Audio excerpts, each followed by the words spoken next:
Hi, Fred. My name is Josh L., host of the Let's Start a Cult podcast, the only podcast to successfully hit 1 year of podcasting. And if you're interested in starting your own podcast, you can buy my course called Let's Start a Podcast, normally valued at $4.99, but for you lovely listeners, I've knocked it down to $250. It is definitely not a scam, so please go get it today. Now, with all the grifting out of the way, let me introduce to you my guests this episode. And because it is my 1 year anniversary of the show, I wanted to make it special. So, my first guest is the host of the incredibly funny podcast, TV Trivia Pod, where each episode a guest comes on and answers trivia questions to some of your favorite TV shows. Please welcome my very first guest ever, Brian Sheehan. How's it going, Brian? And how's the last year been for your show? Hey, it's good to be back. Thank you for having me. It's an honor. You know, as you're the only podcast to make a year, I'm hoping to make it there myself. Yeah. You could say I'm pretty much there, but I don't want to say anything too blasphemous on a cult podcast. So no, there's been no one else. Joe Rogan doesn't exist. So, and my second guest, I have an inside joke with, because he has been on so many times that he is the unofficial second host of this podcast. He is my actual co-host on our other podcast, Reddit on Wiki. Please welcome my guest with the most appearances, John Consignata. John, how's it going, buddy? And how does it feel to be part of a podcast that has made it to a full year? The only podcast. The only podcast I made. Because, I've been in this show for so many times. What is this, my fifth appearance officially? Might even be more. Probably. Hey, it's not about quantity. Obviously, it's about quality. That's why Brian was your very first ever guest on the show. So I'm just, Yeah, that wasn't a gamble. Last minute, hey, are you free? I'm like, I guess. So. It's like a you up text, right? Yes. No, I appreciate you guys coming on. It's awesome to get both you guys on for this one. Because in today's episode of the Let's Start a Cult podcast, we will be discussing multi-level marketing companies or pyramid schemes. From leggings to essential oils and kitchen knives, these predatory brands have manipulated countless individuals, causing them to destroy personal relationships and lose their life savings. With tactics reminiscent of actual religious cults, the way MLMs operate is definitely disturbing. And this is different than a Ponzi scheme, right? I think they're the same, right? Oh, yeah. Are they the same? I believe I just watched The Other Guys again, and at the end of that movie, I think it shows all these graphics showing what a Ponzi scheme is and how all this money these guys make, and it's a crime. Yeah, definitely. Yeah. It's also quite ironic that this is what the topic is, because I was just watching The Office, Brian. We were just talking about this earlier. And it was the scene when Michael Scott was trying to explain that he was trying to get a team together for a pyramid scheme. Then Jim drew the triangle, and he's like, "Oh well." Yeah, I have some calls to make. Yeah. Yes. I'm glad that's the direction you went with it. I thought you said, speaking of, it's funny that this is the episode. I was like, oh man, where is this going? I was like, I have a product for you. I am trying to sell my course. If the more people you bring on, the more you can make from my course. That's how it works. Yes. So that's right. We are talking about pyramid schemes, as most of you can probably relate to, that high school acquaintance that you haven't talked to in years who randomly added you up on Facebook and Instagram. He messaged you asking if you're interested in making $100,000 a year, all from the comfort of your home. Selling essential oils, right? Yeah, essential oils, exactly. Yeah, I do see a lot of the essential oil stuff now from friends from high school. And I'm like, oh man, what did these guys get themselves into? It's like, you're definitely not making that much. I know, trust me. So have either of you been a part of or have any stories related to MLMs before we get into it? Actually, when I was a dumb high schooler, I did try to get into one of those. I think it was the knife one, Vector? Yeah, we talk about that later, actually. That's a good one. I think Vector was one of the first ones I kind of felt. I mean, as a high schooler, you kind of don't know anything, and you're just like, oh, this sounds cool. I want money. Like I needed money in high school. Like all I had to do was go to work or go to school, go to a practice, go to the games, and then go home and do my homework. Yeah, You didn't pay rent or anything. So Exactly. Yeah. Did you say you tried to get in on one of these? Like, you didn't like think, hey, let me just go get a job. Like, you were like, let me go house to house selling knives. This sounds like fun. John was like, I want a way to rip people off. Yeah. I felt like I had the charisma to go and sell, but for some reason I kind of just woke up and just be like, oh my gosh, I just got duped. I like that. Oh, which to be fair, it's not as easy as it sounds, because a lot of people are deeply entrenched in this. Oh, absolutely. Yeah. And we will get into how deeply entrenched some people are. And a lot of people lose a lot of money on this. So it's definitely a dark business practice. We'll call it that, to be generous. So to start things off, we're going to hop into a brief history of multi-level marketing companies. The exact origins of multi-level marketing companies, or network marketing as it's sometimes called, are fairly unknown. However, most experts believe that their concept traces its roots to a California-based vitamin company called Nutrilite Corporation. And if that's not the most California company name, I don't know what is. Interesting. I think that's the direction they went with it on It's Always Sunny in Philadelphia. Ooh. When Dee is selling those berries to release your stress and you hold on to that thing. And Charlie's like, where do I put my feet?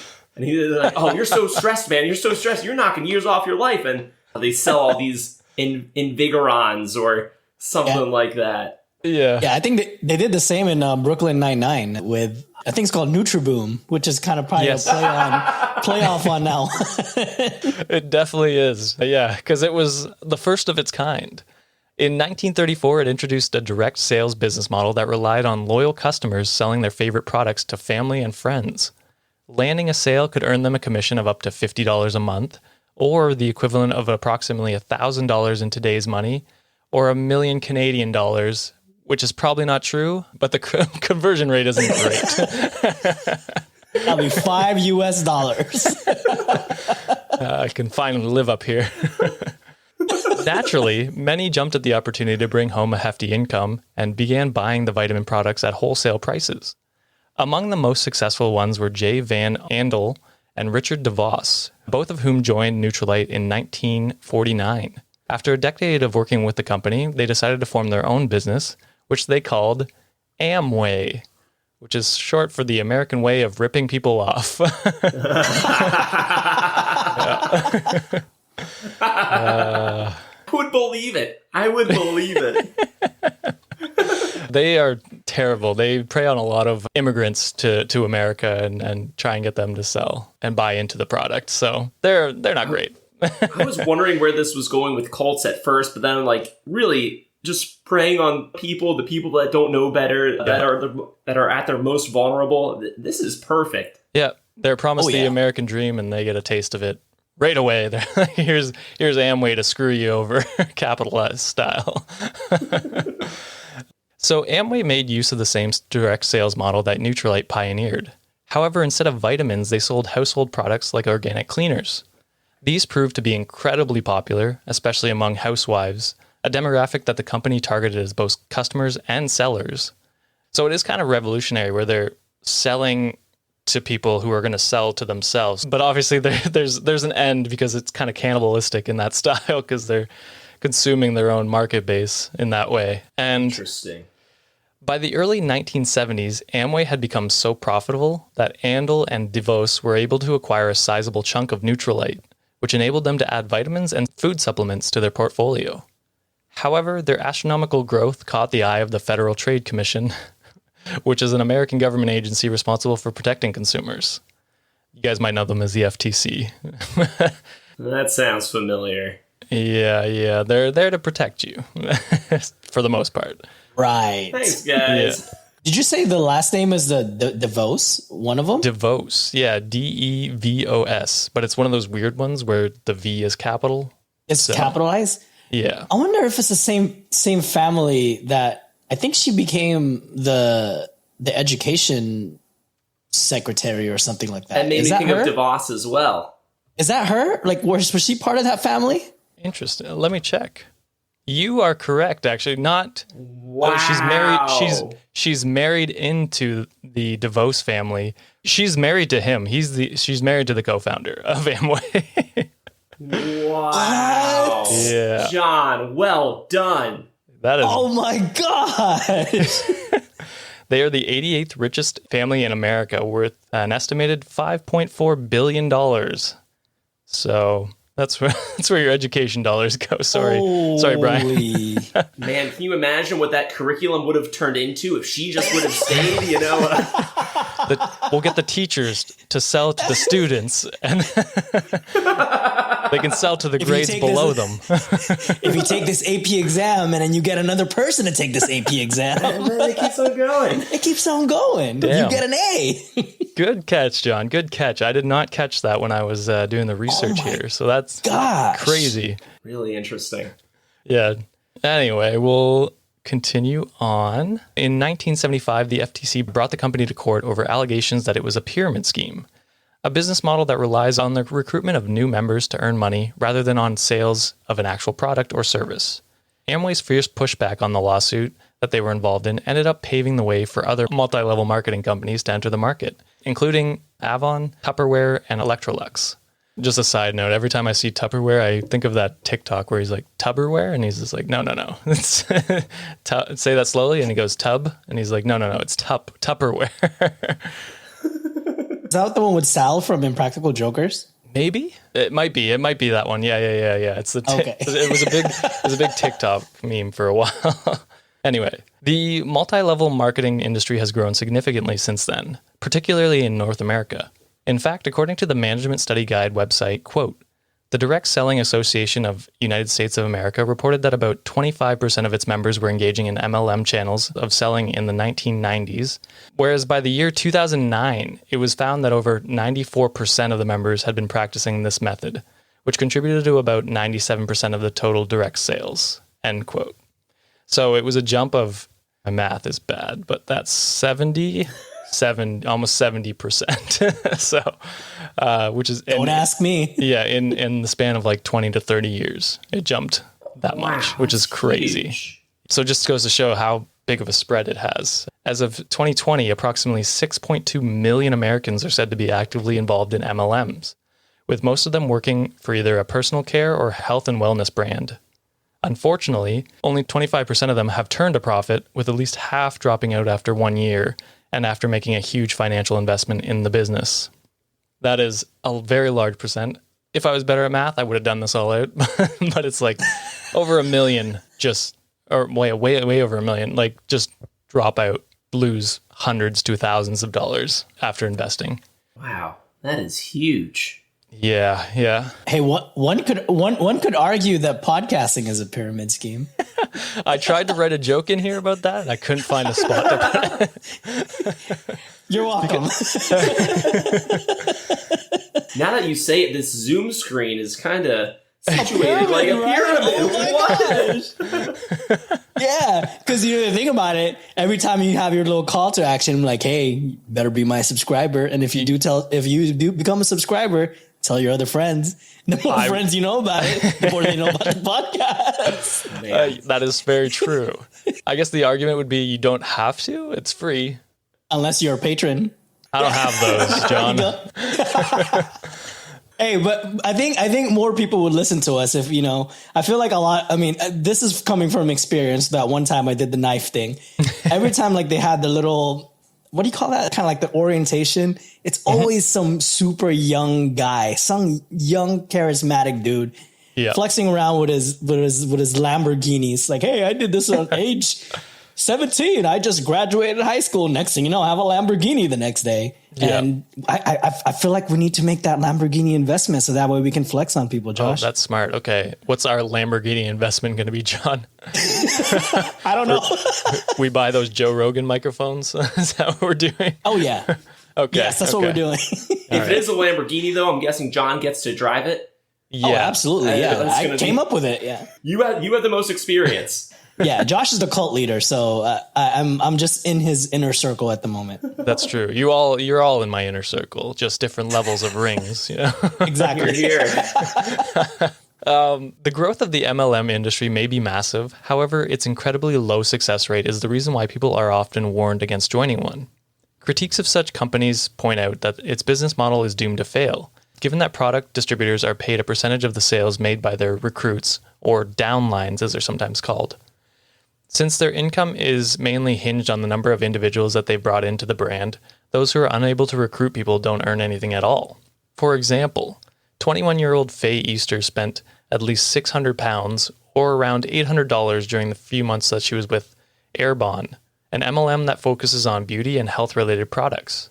By the time she quit, she had only managed to make back £12, or a measly $16. Oh, and the story does remind me of podcasting, but You see? right now, I've put in so much money in this, and I have gotten, let's see, almost nothing in return. Yes. the equivalent of 16 Canadian dollars, which is 5 cents Which USD. Oh, it's a good thing we enjoy doing this. Yes, Exactly. It's for the love of it. But my gosh, I will sell out so fast. Oh, in a heartbeat. Spotify comes to me and they're like, "We're doing exclusive for $20." I'd be like, "You got me. I'm in." Let's do it. I haven't seen that much money podcasting. Exactly. You guys getting paid? Meanwhile, 22-year-old Charlotte Dickerson, who became an Airbon sales representative, lost a staggering £800, or more than $1,000 in just 4 months. The website Investopedia put it best when it said, quote, "Members at all levels receive some form of commission as long as the chain keeps going. The more layers there are, the more money people can make. Think of it as a pyramid. The person or people on top earn the most, while those who sit towards the bottom earn fewer commission dollars. Relatively few, though, generally earn meaningful income from their efforts." End quote. Very few will make money. It'll be like the top 25%, like I said earlier. That's a quote that they put on their website while recruiting people? No, this is no. This is Investopedia, which is like a financial website, basically that gives financial. Yeah, so they're like, no, don't do this. This is a bad idea. You had also said that people are discouraged from this business model because a lot of them aren't successful and don't make money. Isn't it also because it's illegal? It's a Or gray was it area. illegal back then? Is it hard to prove, I guess, or? Yeah, the FTC tried to charge Amway, but clearly that didn't work. They're still operating because they pushed back so hard because they had the money to push back, and they paved the way for more companies to do this. It's a gray area. It's not illegal. It's just kind of frowned upon by the government, but Sure. It's definitely people still do it and make a ton of money, like billions of dollars, clearly, as we can see from the education secretary or whatever you guys have. So yeah, Gosh. gray area, I would say, is best to describe it, but not illegal. All right. So that is a bit of the history of MLMs. We are now going to get into the aggressive tactics that they use to indoctrinate people into their companies. There goes the cult. This is the cult part. MLMs aren't only criticized for their low success rates, though. For many, the lies that the industry perpetuates and its blatant encouragement of aggressive and shady recruitment tactics are the reasons why people should stay away from brands that use this direct sales model. For example, the MLM company Vector Marketing is best known for exploiting college students and recent graduates by sending them letters promising exciting job opportunities with excellent pay and flexible work schedules.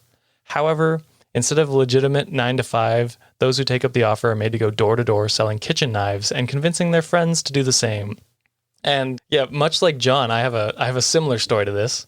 When I was in college, I was broke at looking for a job when I saw a sales position on Indeed. So I applied and they told me to come in for an interview, which was exciting. So I went in, got dressed, suit and tie and everything, went to the building, and there were probably 15 other people in the room with me, mostly around my age.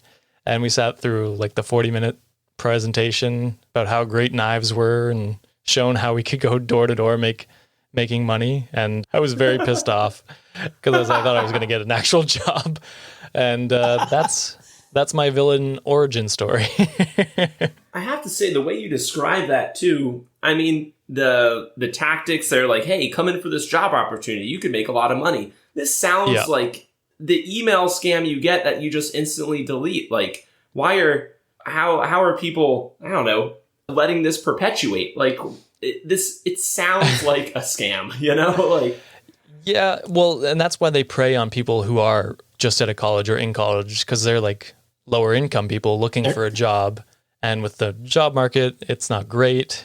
So they target those people and promise them the world. Some people bit in the presentation I was in. Some people stayed. I left right away as soon as I could. I took a donut because I thought that was fair. And then yes. And then I left. You do get to travel from house to house. The ones who stayed were not that sharp. Knife joke. I like that. Thank you, John. I will say my parents bought one of these, a case of these knives off of, I think, one of my brother's high school friends who was selling them. And man, they are fantastic. They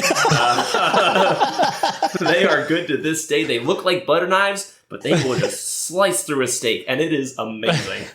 Brian's like, speaking of knives.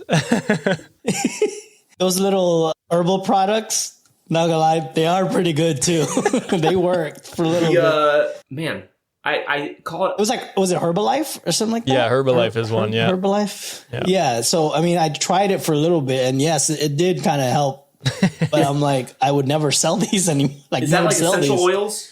It's kind of like nutritional, like pills, kind of. Okay. Vitamins and stuff. Like vitamins, there you go.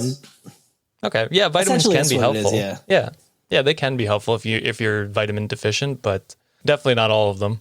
And the essential oils are kind of bullshit, and we're going to be honest. Yeah, it's a cult. And then you kind of just, like when you go, like I shop like Trader Joe's or Whole Foods, and fancy. The moment you see I know. Come on, it's me. Jeez Louise. The moment like you see those big Yukon trucks with the Herbalife sticker, I'm like, okay, I'll just go to Walmart today. I don't need this. Yeah, I don't need this right now. Is there a difference between essential oils and candles? Candles? Yeah, there are definitely candle pyramid schemes, but I wouldn't say... Oh, no, just like in terms of what do you do with essential oils? Is it just for smelling? Oh, yeah, basically. It just makes your house smell better. Okay. So for some people, I guess I could calm them down. Like candles calm people down and it's relaxing, I guess. So in that sense... But they will not cure you of cancer, which is what sometimes is promised. So, very interesting. And while you're buying these essential oils, can I interest you in a Himalayan sea salt lamp that will? Exactly. Maybe you want to cook like a steak in that lamp, just like salted steak right there. This sketchy recruitment method has landed Vector Marketing in hot water several times. In 2011, the company was made to pay $13 million to settle a lawsuit that accused them of failing to pay their salespeople the appropriate minimum wage. A few years later, they were again embroiled in another class action lawsuit. This time, it alleged that the company was inadequately compensating their own salespersons. So, that's where they get into the gray water, Brian, because they're technically not paying employees, so they open themselves up to lawsuits like that. And Vector Marketing was actually forced to pay $6.75 million to settle this, but that's like nothing in the grand scheme of what they make, so they don't really care. I mean, if no one is hourly though, why can't, like, that sounds like if somebody won that argument and they're still not paying people, isn't that just a case you can like immediately bring up again? Yeah, I'm not a business person. I don't know how this stuff works. I'm right there with you. Yeah, the law is fuzzy sometimes. I guess there's probably ways around it. They probably put something in the contract that says you're not guaranteed to make money. Maybe they didn't do that at the beginning. Who knows? There's a lot of gray area with all this. It should probably be illegal. They should probably just be like, okay, we'll pay you for what you do. If you don't sell anything, that's fine, right? Like that should be what it is, but it's not. So. Yeah, like at least like a base pay. Yeah. I mean, it's sucky too, but like, I mean, I think there should it's not like the same concept, but with servers in the food industry, like they get paid like super low, and based on the service and or based on the service they get or they provide, then they'll get additional compensation from tips. Yeah. I mean, again, that's not a really good correlation, but at least offer those workers who are doing the marketing to the people, like at least a base pay. I'll take it a step further. Pay servers base pay. Thank you. Yes. Like minimum wage. So that I don't so if I have a bad server, I don't feel obligated to tip because I've had bad servers. I have good servers, I'll tip them more. You know what? Yes. But that's how it should work. It should be you all get paid the same, and then if you do more, bring in more business, then you make a little more. That's your compensation. But you should all make a minimum wage that is livable. You know what I mean? Yeah, and that's absolutely fair. And I think that goes for everywhere else. Like if you go step above what you were supposed to, then you should get compensated for it, like even more. But especially teachers, right? especially teachers. Yeah. Oh my gosh, Brian, I'm so passionate about making sure our teachers get paid, man. Like it's crazy. Why are they putting you through all this crap? Thanks, guys. I appreciate it. You know, it's doing its job. I enjoy it, but I'm going to keep at it. Yes, because I was a pain in the butt as a student. So, I mean, if you had to deal with me, like, I wouldn't have blamed you if you strangled me as a child. You should go back and you should email some of these teachers and be like, hey, sorry I was such a pain, and I'm sure they would appreciate it, you know? You molded me into a better person. Yeah. I mean, I wouldn't say I'm a better person. I still use Wikipedia as a primary source for a podcast, so that's true. I'm pretty sure they're going to slap me again if I tell them that. Oh, I didn't think we'd get into a whole pay debate, but this is good. This is healthy. Yeah, it's a healthy dialect. Is that the right word? I don't know. We're moving on. Dialogue? Dialect. We're going with it. Sure. It's your show. Roll with it. In addition to promising non-existent job opportunities to those who participate in MLMs, also frequented host parties as a way to recruit downlines. Among those who were roped in after attending one of these was Angela, a stay-at-home mom of 3 from Reno, Nevada. She found herself joining Tupperware after her neighbor's sister claimed to be selling them to raise funds for her fertile treatment. Before long, Angela was attending the company's weekly rallies, where she was bombarded by aggressive sales recruitments and her uplines, who kept telling her she was failing to recruit enough people. So just going to these parties and getting just bombarded with hate because you're not doing your job is the worst thing I could think of doing something in my off time. Toxic. That doesn't sound like a good party. No. The worst party. These comments became even more hostile after Angela's mother was diagnosed with cancer. In an interview with the Huffington Post, she shared, quote, "They said you need to use your mom's cancer as your sales pitch. You need to turn it into a party and ask everyone that cares about you and your mom to help you sell Tupperware." End quote. Oh, yeah. no. Terrible. Yeah. And it gets worse.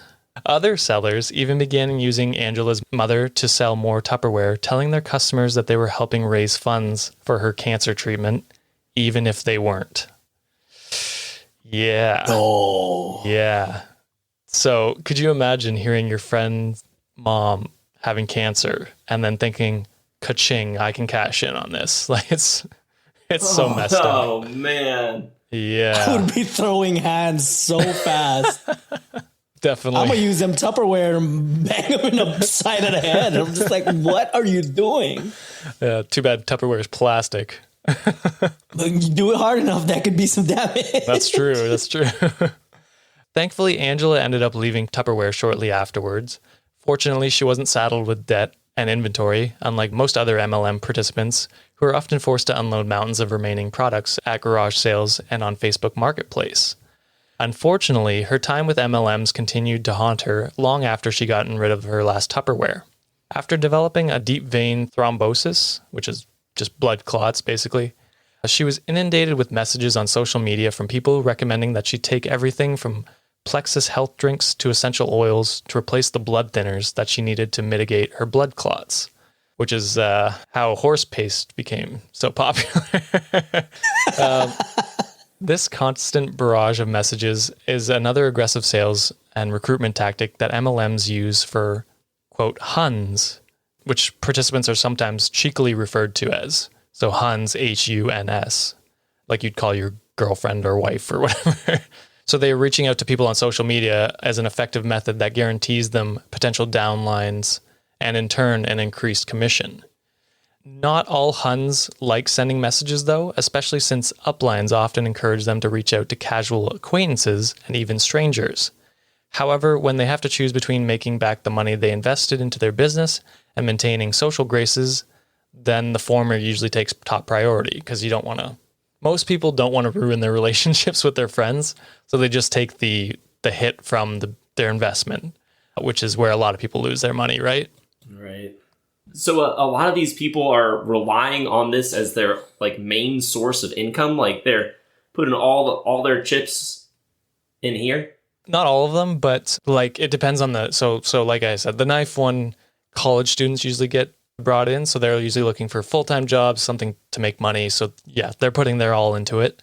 Housewives who maybe they're on maternity leave, or I don't know if you guys have that in America, but barely. Yeah, so maternity leave or just stay-at-home wives or husbands that really have to fill up their day with something, and they choose to try and start a business, and this is what they call they're starting their business. So it's not everything, but it is their time and usually their family's money, like joint money that they're putting into this. So that's tough. That's a tough spot to be in. You have the allure of, the empty promises that they give you. It's like, you want to be your own boss. Like you want to be like an entrepreneur, like, to a younger person or someone that never had that growing up. That's a huge draw for them. So it's hard to blame the people. It's these companies that have like shady business practices that keeps getting away with it are the real culprits in this. Oh yeah. I think John read my script. He's hit every point I'm going to hit on. He's just nailing it. He knows more about MLMs than I do. This is from pain, okay? John knows from experience. As a result, though, their personal relationships begin to suffer. Not only do Huns become a source of embarrassment for their friends and family members, but they may even receive insults or verbal abuses from individuals who are irritated by their business. But do people only join MLMs because of parties, messages on social media, and the opportunity to take home massive earnings? Not really. For a majority of them, they were led into the business with false expectations by an upline who promised them the world, as John said. This is exactly what John just said, so if you want to skip ahead, just 15 seconds. For instance, Huns often use the tagline, "Be your own boss," to convince others to join their MLM. This phrase may sound incredibly simple, but you'd be surprised at just how many people are sick of their 9-to-5 corporate jobs and are looking to find a way out. Many recruits were also lured in by glamorous photos of Huns enjoying luxury vacations on tropical islands or abroad on cruise ships. The captions accompanying such images often claim that the trips were paid for by the company. However, they don't mention the astronomical amount of money they had to spend on buying products just to qualify for it. So this is a classic thing where they'll give you like sales goals, and if you buy enough product from them, they'll give you whatever gift cards or getaways or something like that, but only if you spend way more than the trip would actually cost. You know what I mean? Like cruise ships aren't that expensive. So I'm pretty sure we did something similar in elementary school when you would either raise money selling chocolate bars or something. If you raise $100, you get like a basketball. And if you raise $200, you get like a ticket to some sporting event. And like, that sounds familiar. Yeah, that's very true. I'd never thought of that. That is the education secretary at work there. It starts in elementary school. Betsy DeVos. Those idiots will sell pizza like it's no tomorrow. Yeah, definitely. That falls into it for sure. Promises of a wealthy and opulent lifestyle are among the many coercive recruitment methods that Huns use. It has proven to be incredibly enticing. However, the reality is that most recruits find themselves in dire financial straits only a few months later. However, do either of you know who won't put you in dire financial straits or coerce you into false business practices? God, here comes this pyramid scheme ads. Josh Shell. Well, that's not always true. Go support me. I'll buy me a coffee. No, the products and services that support this podcast. But it would be hilarious if you got an Amway ad on this episode. So enjoy some ads.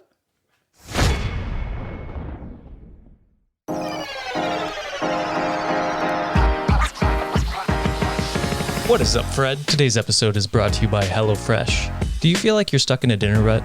With HelloFresh, you get fresh, pre-measured ingredients with mouth-watering seasonal recipes delivered right to your door. Skip all those trips to the grocery store and count on HelloFresh to make home cooking easy, fun, and affordable. You can now enjoy cooking and get dinner on the table in 30 minutes or less. With over 25 recipes to choose from each week, there's something for everyone to enjoy. All recipes are designed and tested by professional chefs and nutritional experts to ensure deliciousness and simplicity. My personal favorite is the sweet chili chicken sandwich with DIY ranch and garlic broccoli. It's so good, and it's on the table in less than 20 minutes. So if you want fun and affordable meals, go to the link in our show notes to get $80 off, including free shipping on HelloFresh, the #1 meal kit. You might have noticed a change in your neighborhood lately. Yep, Sprint stores are now T-Mobile stores. Now that Sprint is T-Mobile, you get more coverage, value, and benefits than ever before. We've invested billions to bring our 5G from big cities to small towns across America. And great coverage is just the start. From high-speed mobile hotspot data to weekly deals and giveaways, our customers get tons of great benefits. Head to your new T-Mobile store to learn more. Qualifying service and capable device required. Coverage not available in some areas. Some uses may require certain plan or features. See T-Mobile.com.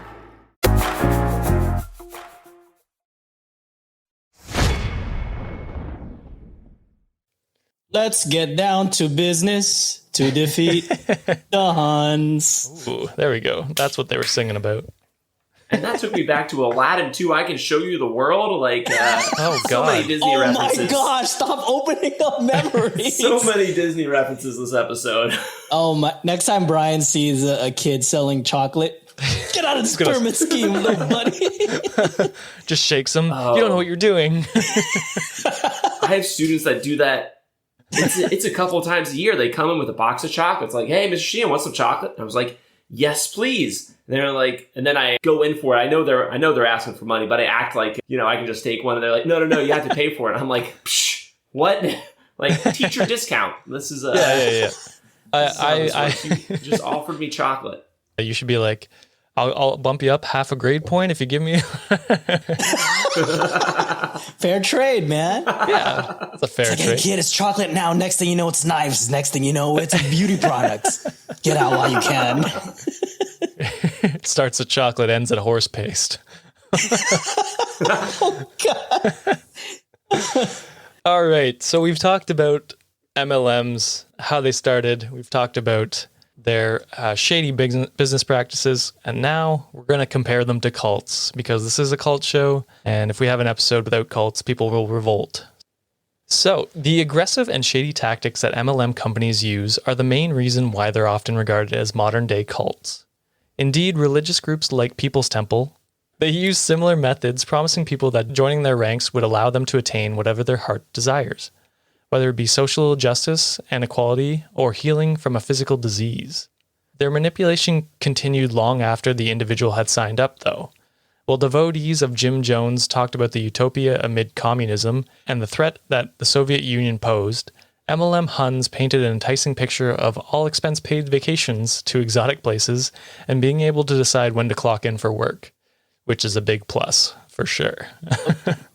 Both religious cults and MLMs alike emphasize the tight-knit community that they can provide, which has proven to be appealing for those who feel lonely and unsupported in real life, which is definitely something that happens with social media nowadays.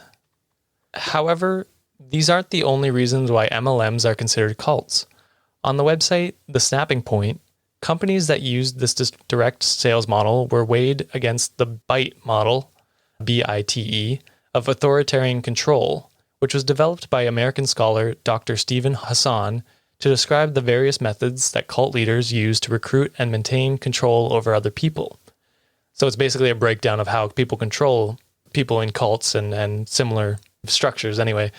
And it stands for behavioral control, information control, thought control, and environmental control. And the MLM companies meet almost every single element under each criteria, which is probably not surprising. It's going to be a plot twist. Dr. Hassan is the main Hun. Oh, God. No, he's a good guy. He's defining what cults are. Hey, the reason why he can define it is because he created it. That's true. That's why I am the expert cult leader, because I create them. He's a mole. Yeah, exactly. For one thing, Huns control the behavior of their downlines through methods like encouraging them to use their free time to recruit more people and sell more products. Those who are failing to hit their quotas are often humiliated in team meetings or are told that they simply aren't working enough, even if they've already exhausted their social network. Sales representatives, or consultants as they like to call themselves, are also rewarded for good behavior. For example, the cosmetic MLM Unique, which is spelled in the dumbest way. It's spelled Younique. So it's like you, unique. I hate it. At least it's unique. It is not. It is sadly not. So they host an annual incentive trip for high-performing Huns. On the other hand, Mary Kay, another beauty and cosmetic MLM, gives a baby pink Mercedes-Benz to those who rake in tons of sales. So there you go, John. That's what we need to do. Hey, fun fact, I actually live about 1.5 miles from Mary Kay's main headquarters. Oh, damn. Please tell me that parking lot is lined with with those cars. With baby pink. Yes, I've actually went inside one time. Not because I'm part of it. It's for work related. And they have a museum inside, actually. It's pretty cool. Interesting. What is in this museum? Just like their history of it. It's really tiny, but I'm just like, for the longest time, I thought Mary Kay was the twins. Mary Kay and Ashley. I was like, oh, wait, that's not them. Well, I'm sure they used that to their benefit, like for branding purposes. They probably use their names. Interesting. Probably. Yeah. Besides behavior, MLM also controls the information that the Huns receive. For instance, essential oil brands often tell Huns that their products are powerful enough to cure anything, from the common cold to the COVID-19 virus. Those idiots. No way. Is that a joke? Did you make that up, or no? That's not a joke. I know I write in a lot of those. But oh my gosh. Yeah. That's it. Just made me chuckle because this is they're a lot of the reason why so many people are vaccine hesitant. Definitely like essential media. Oils. Yeah. They're like, this can cure your COVID, to the people that have gotten COVID 8 times by now. The only essential oil I need is the one I use to fry my chicken. Okay, let me just say that. Is it low fat oil? No, I need full fat, buddy. Right, I forgot you're in Texas. You need that. Thank you.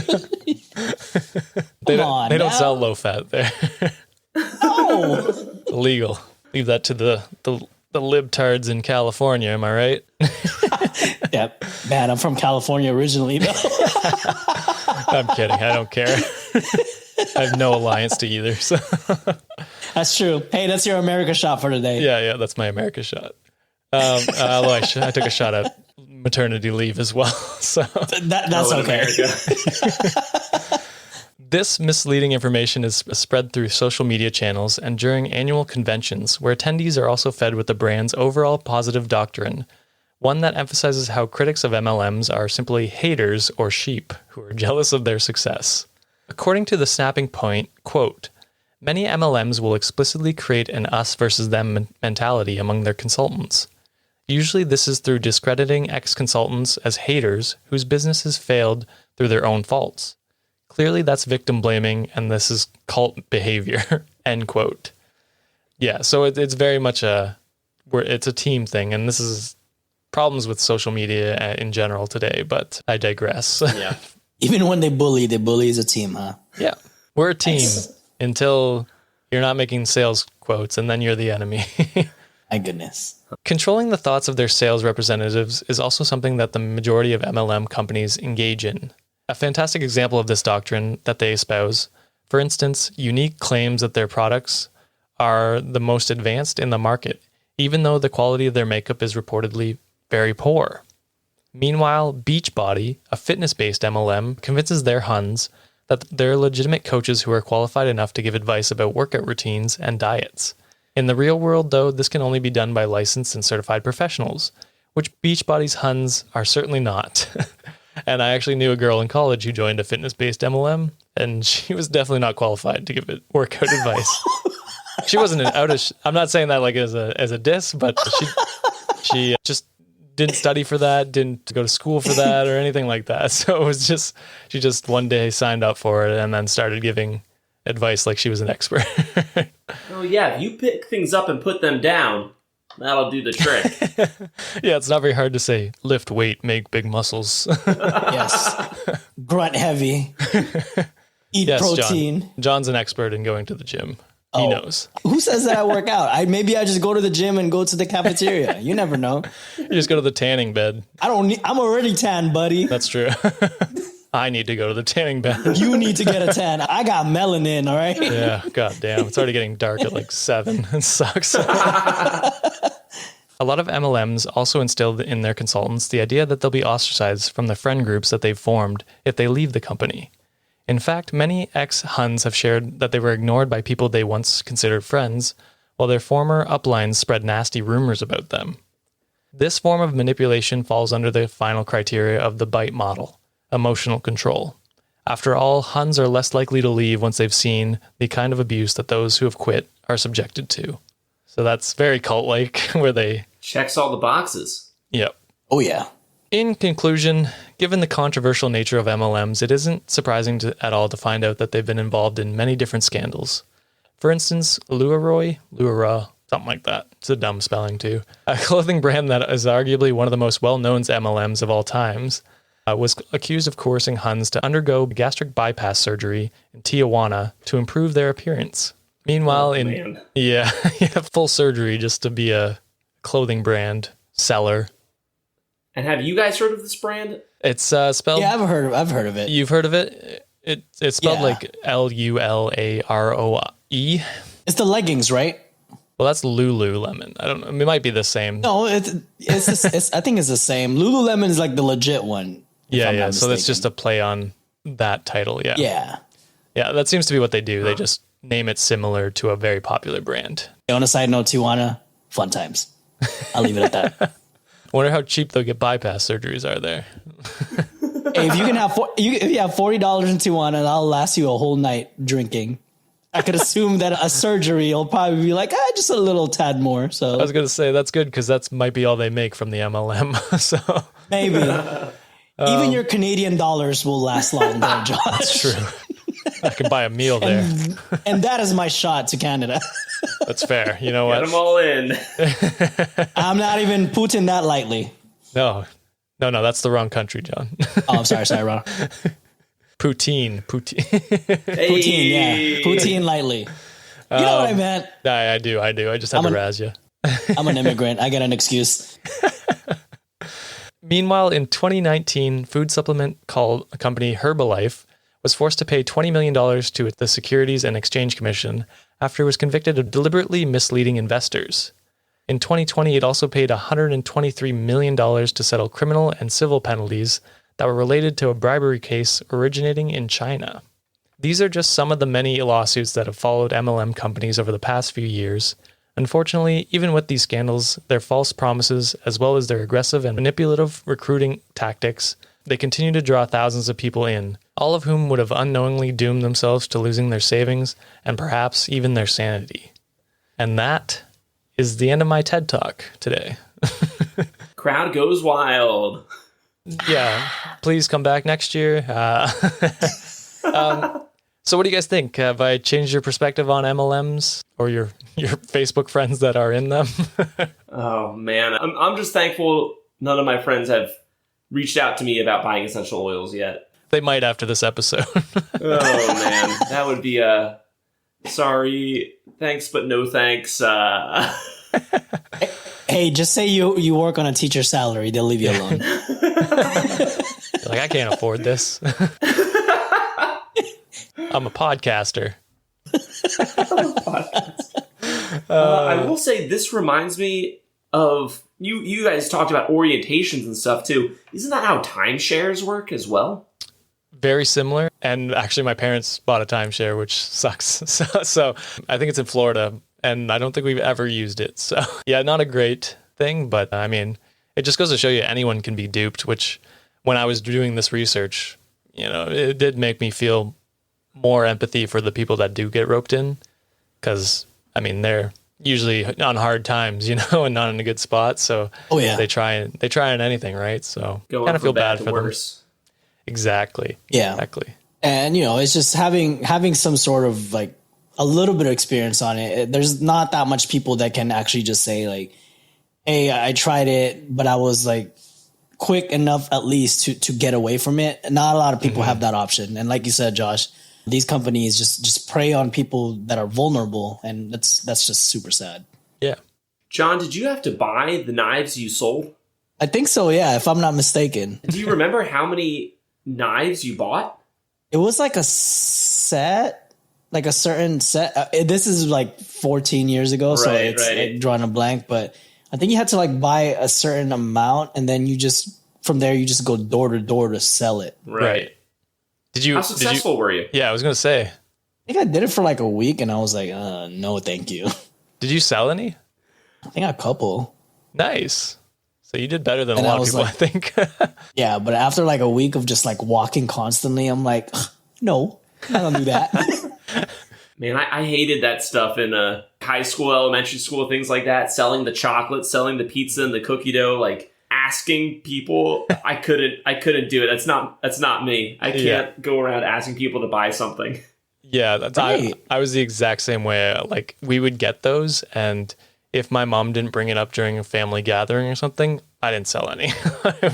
It was either to myself or my parents, and then if it was never mentioned again, I would forget about it. Oh yeah, it all came from the parents taking it into their place of work, putting it on like a counter or something, and like how Toby and Daryl do to cookies in the office with Kevin. To bring it back to the I must say that little bit of experience has now led me to my podcasting career of not having any shame for promoting our shows. And grifting. Yes. If there's one great takeaway about it, it is now that we don't have any shame. That's true. We've been at the bottom and we're still here. We'll get up there someday. It's only been a year. Oh, someday. It's only been a year. That's true. You're right. Speaking of which, thank you, Fred, for this incredible year of podcasting. For everyone who's listened to the podcast and become a Fred, I want to thank you. All of my guests who have taken the time to come on, thank you as well. As we all listened to my last episode where I was alone, that definitely wouldn't be a good podcast to listen to for a year. So special thanks to them, and thanks to my awesome guests today. Brian, I'm told you never forget your first, so I'm glad you could make the time today. Can I say that I think I was the second? But wasn't I the Honosana one? It was about Japan, and they would force you to like rub your feet. You're right. We're cutting all that out. Okay. I'm deleting my first episode now because I am now realizing Brian was not on the first episode. Apparently I did forget my first, so that's a lie. Maybe, was it maybe the first that we recorded but just didn't release first? Or say that. You were my first real podcaster guest. I think that's what it was. Wow. And again, I had started maybe releasing episodes a month before you did. So that was the amount of experience there. No, because I think I remember I wanted to start the podcast and I didn't have anyone connections or anything like that. So I was just like, two of my buddies at home, I was like, yeah, you guys hop on. Now that I'm remembering, yes, you were my first podcast host guest. Let's just go with that. Yeah. Okay. I'll take it. Brian, please tell Fred where they can find your podcast. All right. I am the host of TV Trivia Pod. It's a podcast about TV trivia. Right now, I've mostly covered The Office. So it's just questions directly from the show. For example, what's the name of Michael Scott's screenplay? When Jim imitates Dwight, what are the 3 B's he uses? And again, it gets more difficult from that on my most recent episode where Creed is the acting manager. He has The Office come up with an acronym for what? And, Body. Body, my man. Hell yeah. But yeah, that's my podcast. You can find me anywhere you get podcasts and follow on all the socials at TV Trivia Pod. And all those will be in the show notes. So definitely go check out Brian's show. It's funny. If you want, you can go back to like November maybe of last year and listen to the one I was on. Way back. One of also my first podcast guests as well. Hey, nice. We were almost each other's first. That's what we can say. Yep. Almost. The first one was a drunken night. Yeah. I forgot about it. It was a one-night stand. My first was with all my friends and family too, that I could rope in and be like, "Hey, I need you to do this for me." Pyramid scheme. Yeah, that's what it is. That's what it is. And John, if this podcast ever makes money, I'll consider paying you as my co-host. But until then, please plug the podcast we are actually co-hosts on. Yes, well, but first off, just want to say congratulations, my guy, for a wonderful first year. Woo-hoo! And it's been great being in these. This is my 5th episode with you, I think. We could be wrong. Apparently, I'm wrong on a lot. Yeah, so it's just been an honor that you constantly think of me to even though I'm a last minute guest at times, that you think of me to hop on.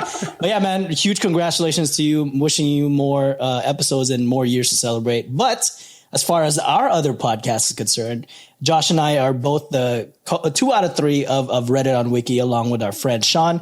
We discuss some of the craziest things we find on the internet.